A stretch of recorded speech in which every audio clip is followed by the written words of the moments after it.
வரட்டும்டா பாப்போம்டா ஏன்னு வரும் தைரியமா இருங்க. நீங்க குற்றப்படுத்தி ஒரு அச்ச உணர்வை விதைச்சு என் தம்பி இருக்கிற சைஃபுல்லா, அவன் அசரத்து, நாங்கள் 2 பேரும் பேசிக்கிறோம். அவன் ராமநாதத்துக்கு ஏண்டா டே தம்பி சைஃபுல்லா என்னன்னு, திமுக தான் நம்ம மக்களுக்கு பாதுகாப்புனா அப்போ அல்லா பாதுகாப்பு இல்லையாடான்னு கேட்டேன்ல.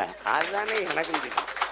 ஏண்டா அல்லா நம்மளை பாதுகாக்க மாட்டாராடா, உலகத்தையே பாதுகாக்கிற அல்லா நம்மளை பாதுகாக்க மாட்டாருன்னு இந்த திமுக தான் பாதுகாக்குதாடான்னு அப்புறம் கேட்டேன். எனக்கு சந்தேகமா 5 வேளை துவா பண்ணுறாங்கல்லடா, என்னடா சொல்லி வேண்டுறாங்கன்னு, என்னடா சொல்லி வேண்டுறாங்க தெரியல என்னாகிற அவரே சொல்றான். அந்த கதையா ஒரு பய உணர்வை ஊட்டி சொந்த நாட்டு மக்களை நீங்க ஆழ்ந்து பார்த்தீங்கன்னா அவ்வளவு கோபம் வரும். சிறுபான்மைன்னு சொல்லி வச்சுறாங்கல்ல எங்களை, அவன் யாருன்னு பாக்குறீங்க?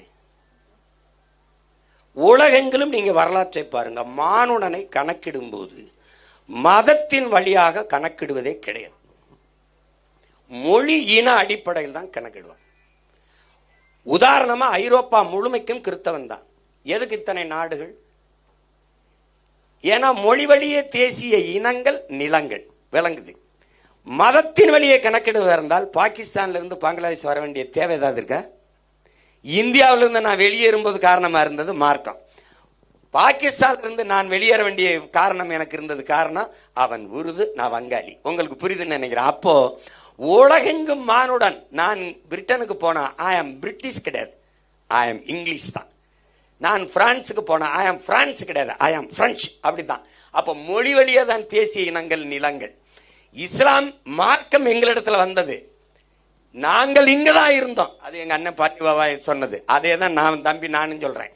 மார்க்கம் வந்தது ஓர் இறை ஏற்றம். ஏன்னா இங்க இருந்த தீண்டாமை, கொடுமை, சாதிய இழிவு, அடக்குமுறை, ஒடுக்குமுறையில மீளெழுவதற்கு எங்களுக்கு வழியே கிடையாது. அதனாலதான் இஸ்லாம் not a religion, it's a revolution அண்ணன் பழனி பாபா சொல்றாரு. அது ஒரு புரட்சி. அநீதிக்கு எதிராக, தீண்டாமை கொடுமைகளுக்கு எதிராக, அடக்குமுறை ஒடுக்குமுறைக்கு எதிராக கிளந்தெழுந்த புரட்சி. அது உங்களுக்கு புரியுதுன்னு நினைக்கிறேன்.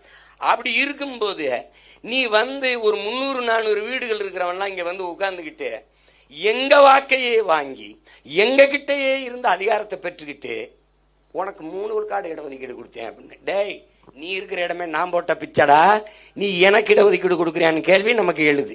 நீ என்னை சிறுபான்மைன்னு சொல்லும் போது நான் ஏதோ வேற்று தீவுல போய் வாழ்ற மாதிரி. இது என் நிலம், என் நாடு, சுத்தி இருக்கிறவன் என் உறவுகள். உங்களுக்கு புரியுது? நான் தமிழன், இஸ்லாத்தை ஏற்றிருக்கிறேன். நான் இஸ்லாமியன் தமிழனா வரல, நான் தமிழன் கிறிஸ்தவத்தை ஏற்றுக்கிறேன். நான் தமிழன் இந்துவா இருக்கிறேன். அப்படிதான் நீங்க